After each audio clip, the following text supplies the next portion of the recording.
چوتھی صورت، فرزند آدم جو دنیا کا حریص ہو جائے گا وہ خدا سے دور تر ہو جائے گا اور دنیا میں پریشانی اور آخرت میں مشقت کے علاوہ کچھ نہ پا سکے گا، اور پروردگار بھی اس کے دل پر ایسا رنج مسلط کر دے گا جو کبھی نہ ختم ہوگا، اور ایسی فقیری دے گا کہ کبھی بے نیازی نہیں حاصل کر سکے گا، اور ایسی امید میں مبتلا ہو جائے گا جس کا مدعا کبھی حاصل نہ ہو سکے گا۔ فرزند آدم تیری عمر روزانہ کم ہوتی جا رہی ہے اور تجھے خبر بھی نہیں ہو رہی ہے، اور تیرا رزق روز آنا آ رہا ہے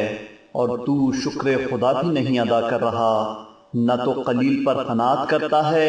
اور نہ کثیر سے شکم سیر ہوتا ہے۔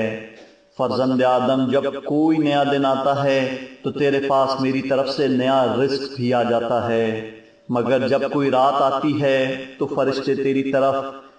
سے برائیوں کا دفتر لے کر آ جاتے ہیں، تو میرا ہی رزق کھاتا ہے اور میری ہی نافرمانی کرتا ہے،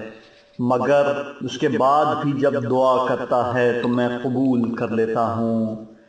میرا خیر تیری طرف آ رہا ہے اور تیرا شر میری طرف آ رہا ہے، دیکھ میں کیا بہترین مولا ہوں اور تو کتنا بدترین بندہ ہے،